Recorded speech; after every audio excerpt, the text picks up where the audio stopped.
This is Marilyn of the Tandem Tasters with Brenda. And Brenda, would you introduce our guests today? Yes, I would love to. We're at the Manor Inn with Cheryl McKelson and her husband Mike, who's not on camera but is in the background helping. And we're here to make something delicious. We hope so. Thank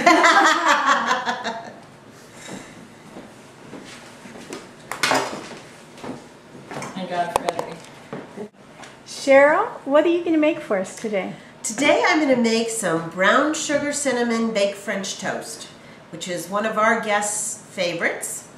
And it's a fabulous dish. I like it because you can do all the prep work the night before, so it makes it very easy if you're entertaining for breakfast, which a lot of us don't have an opportunity to do. And you can get all the work out of the way and then just have a fabulous breakfast to serve your guests. Sounds wonderful to me.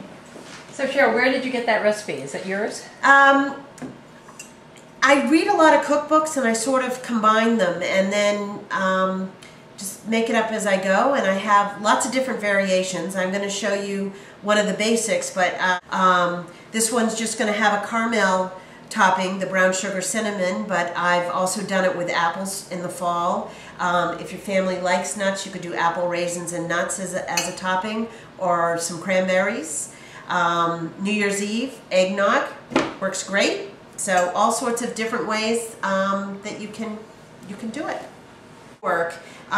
Today I'm just going to make a small dish, but you can, this recipe is so easy and so forgiving that you can make any size pan you want depending. This will serve 6 people. This is what I use to serve 12 people, a 13 by 9 pan. This is all done the day before so that it sits in the refrigerator overnight and you bake it off in the morning. So as I say, this is great.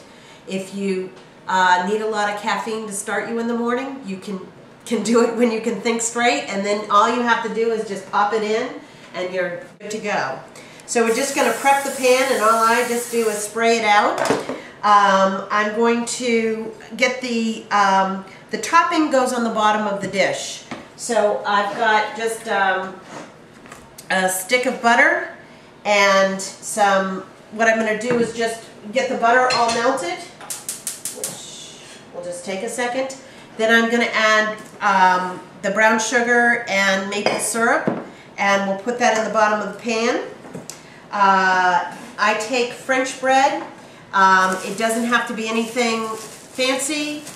The staler the better. It all will absorb all of the liquid, so it makes it great. I just cube it, and we'll fill it in here, and then take a mixture of egg and milk and some vanilla. We'll soak it all up, cover it, and store it in the fridge overnight. And then all we're going to do in the morning is just bake it off. So let's get this. Would you call this one of your signature dishes?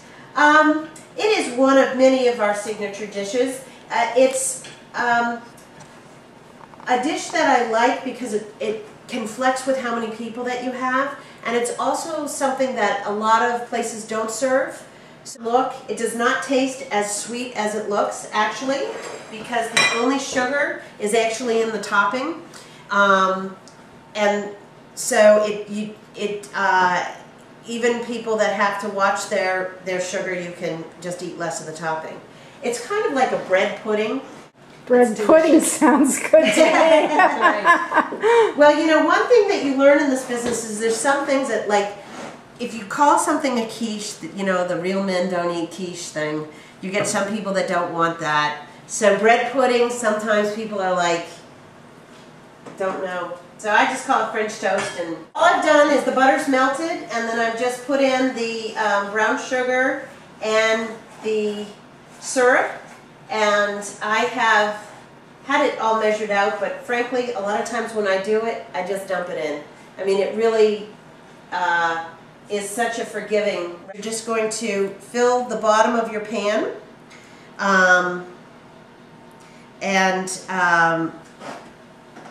that's going to be the topping. It would be at this point, if you're doing one of the variations that you wanted apple and raisins or nuts, that you would also put this in on the caramel. But I'm just going to do kind of the brown sugar. And then you just take your cubes of bread and you just put them on top, and it just so that it fills up the top of the pan. Again, very, very forgiving. And then use our farm fresh eggs here. Cheryl, I forgot to ask you, did you use unsalted butter? I use unsalted butter. I use whole milk if I'm doing it for the New Year's. I've done it with eggnog, which is a fabulous little variation, a little rich and decadent. And you just put some milk in, mix it up. I notice you're not measuring. I don't measure. Oh. 2 tablespoons or so of vanilla and cinnamon.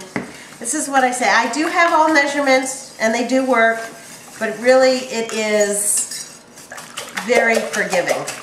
Well, Brenda and I cook like that, but when we'll do recipes, I'll say to her, put the measurements down, because some people measure. She said, I don't believe it. I said, they do. Well, I do have measurements, and all the measurements do work. But I also, most of the time, don't. We neither do we. I've just beaten up the egg, the milk, the vanilla, and the cinnamon. And all we're going to do is dump it on top of here.